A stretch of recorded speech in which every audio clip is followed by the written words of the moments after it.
YouTube channel Amar Panchhi food वर्ल्डको तर्फबाट मैले बेसिक कुकिङ सुरु गरेकी छु। यस बेसिक कुकिङ मार्फतबाट म हजुरहरूलाई हामीले दैनिक जीवनमा खाने परिकारहरू छिट्टो समयमा नै घरमै पाइने सामग्रीहरूबाट कसरी तयार गर्न सकिन्छ मिठोसँगले भनेर सिकाउँछु।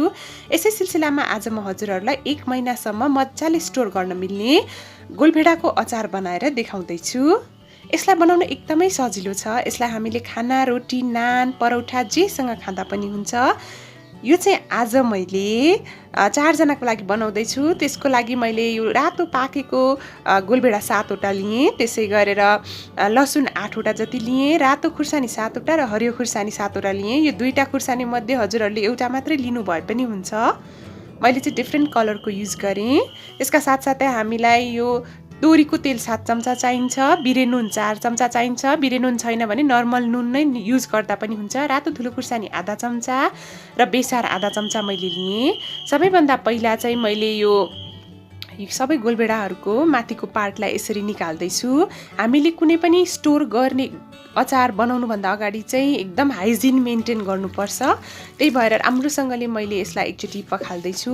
गोलभेडा चाहिँ एकदम रातोवाला पाकेकोवाला अझ सकेसम्म यो ठुलो ठुलो वाला लिनुभयो भने चाहिँ एकदम टेस्टी बन्छ।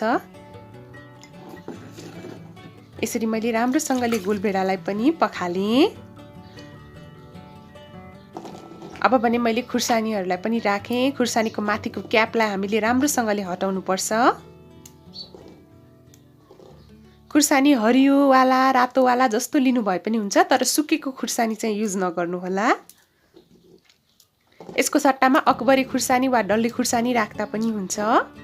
खुर्सानीले पनि एकदम मिठो टेस्ट दिन्छ। खुर्सानीलाई पनि हामीले एकदमै राम्रोसँगले पानीले धोएर पखाल्नुपर्छ। अचार बनाउँदाखेरि हाइजिन मेन्टेन भएन भने अचार छिट्टै बिग्रिन्छ पनि। अरू अचारहरू जस्तो गोलभेडाको अचार चाहिँ वर्षौँ-वर्षसम्म चाहिँ राख्न मिल्दैन। यो चाहिँ हामीले राम्रोसँगले पकायौँ भने चाहिँ 1 महिनासम्म चाहिँ मजाले राख्न मिल्छ, फ्रिजमा नहालिकनै। फ्रिजमा हाल्नु भयो भने चाहिँ 2 महिनासम्म खान मिल्छ। यसरी लसुनलाई पनि मैले छोडाएँ राम्रोसँगले। लसुनलाई पनि हामीले राम्रोसँगले पखाल्नुपर्छ पानीले।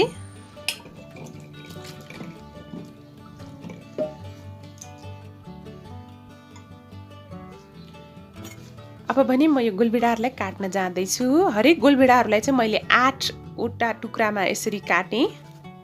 4 वटा टुक्रामा काट्दा पनि हुन्छ, 8 वटा टुक्रामा काट्दा पनि हुन्छ। यसरी काट्यौँ भने चाहिँ हामीलाई सुकाउन अलिकति सजिलो हुन्छ।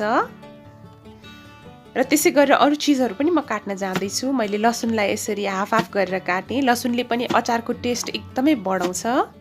अदुवा चाहिँ नराख्नु होला हजुरहरूले। अदुवा पाक्न चाहिँ अलि टाइम लाग्छ। यो अचार चाहिँ 2 देखि 3 दिनमै मजाले पाक्छ। घाममा हामीले राख्यौँ भने चाहिँ धेरै समय लाग्दैन अरू अचारहरू जस्तै। खुर्सानीलाई चाहिँ हामीले बीचबाट मात्रै चिर्छौँ। यो लसुनहरूलाई चाहिँ पुरै मैले यसरी काटेँ। खुर्सानीलाई बीचबाट मात्रै चिर्छौँ यसरी। आफूलाई कतिको पिरो मनपर्छ त्यही अनुसारले हाल्न सक्नुहुन्छ।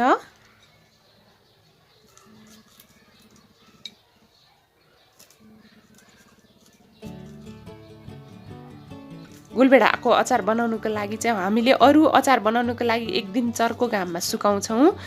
तर यो गोलभेडाको अचार बनाउनुको लागि चाहिँ हामीले 2 दिन एकदमै चर्को घाममा सुकाउनु पर्छ। किनभने गोलभेडामा मोइस्चरको मात्रा एकदमै धेरै हुन्छ र अचार छिट्टै बिग्रिन सक्छ। त्यही भएर कम्प्लिटली 2 दिन चाहिँ हामीले यसरी घाममा सुकाउँछौँ। एकदम फैलाएर सुकाउनु होला कम्प्लिटली 2 दिनसम्म। 2 दिनपछि चाहिँ यो यतिको भइसकेको छ, हजुरहरूले देख्न सक्नुहुन्छ। लगभग यो हाफ जति भइसकेको छ। अब कुनै पनि अचार बनाउनुभन्दा अगाडि चाहिँ हामीले एउटा यस्तो सिसाको बोतल तयार गर्नुपर्छ। हुन त हजुरहरूले प्लास्टिकको बोतलमा राख्नु भए पनि हुन्छ, तर स्वास्थ्यको हिसाबले चाहिँ सिसाको बोतलमा अचार बनाउँदा राम्रो हुन्छ, लामो समयसम्म टिक्छ पनि। यसलाई मैले राम्रोसँगले सफा गरेर मनतातो पानीले धोएर मजाले सुक्खासँगले घाममा सुकाएकी थिएँ। त्यसपछि मैले अघिको 7 चम्चा तेललाई राम्रोसँगले तताएँ। तेल राम्रोसँगले तात्नुपर्छ। यदि भुटेको तोरीको तेल युज गर्दै हुनुहुन्छ भने चाहिँ तताइ राख्नु पर्दैन। मैले एउटा सुक्खा बाउल र सुक्खा चम्चा लिएँ। यसमा पानीहरू चाहिँ हुनु हुँदैन। त्यसपछि मैले यो सुकाएको गोलभेडाहरूलाई राखेँ यसरी। यसमा म अब रातो धुलो खुर्सानी राख्न जाँदैछु। हजुरहरूले खुर्सानी चाहिँ आफ्नो टेस्ट अनुसार राख्न सक्नुहुन्छ। हामीले पहिल्यै पनि खुर्सानी राखिसकेका थियौँ। मैले बिरे नुन राखेँ यसरी आधा चम्चा जति, त्यसै गरेर यो बेसार पनि आधा चम्चा राखेँ। बिरे नुनको सट्टामा नर्मल नुन राख्नु भए पनि हुन्छ, तर बिरे नुन राख्यो भने चाहिँ अलि लामो समयसम्म टिक्छ। तेललाई पनि राखेँ। यसलाई एकदमै टाइम दिएर मजाले मिक्स गर्नुहोला। पानी अलिकति पनि पर्नु हुँदैन। यो अचार चाहिँ 2 दिनसम्म पाकिसकेपछि चाहिँ हामीले हरेक पटक अचार निकालेर खाँदाखेरि चाहिँ सुक्खा चम्चाले वा काठको चम्चाले निकालेर खानुहोला। फ्रिजरमा राख्नुभयो भने 2 महिनासम्म र यत्तिकै हामीले रुम टेम्परेचर वा घाममा राख्यौँ भने चाहिँ यो 1 महिनासम्म मजाले खान मिल्छ। अरू अचारहरू भन्दा चाहिँ छिट्टै पनि यो पाक्छ। यसलाई लामो समय टिकाउनुको लागि चाहिँ यसरी माथि लागेको यो अचारहरू पनि मैले राम्ररी सफा गरेँ। यसो गऱ्यौँ भने हाम्रो अचारमा छिट्टै ढुसी लाग्दैन। अचार बनाउनुभन्दा अगाडि साबुन पानीले चाहिँ हात धुनु होला। यतिको भइसकेपछि चाहिँ मैले यसरी घाममा राख्दैछु म यसलाई 3 दिन जति। 3 दिनपछि नै यो अचार तयार हुन्छ। यो कस्तो बन्यो 3 दिनपछि भनेर म हजुरहरूलाई देखाउँदैछु। एकदम खाउँ खाउँ लाग्दो स्पाइसी यसरी तयार भइसकेको छ। अरू अचारहरू भन्दा गोलभेडाको अचार अझै टेस्टी हुन्छ। आजको भिडियो हजुरहरूलाई मन पर्यो भने भिडियोलाई लाइक, कमेन्ट र सेयर गरिदिनु होला। साथै मेरो च्यानल अमर पन्छी फुड वर्ल्डलाई सब्स्क्राइब गरिदिनु होला। Thank you so much for watching. Happy cooking to all of you.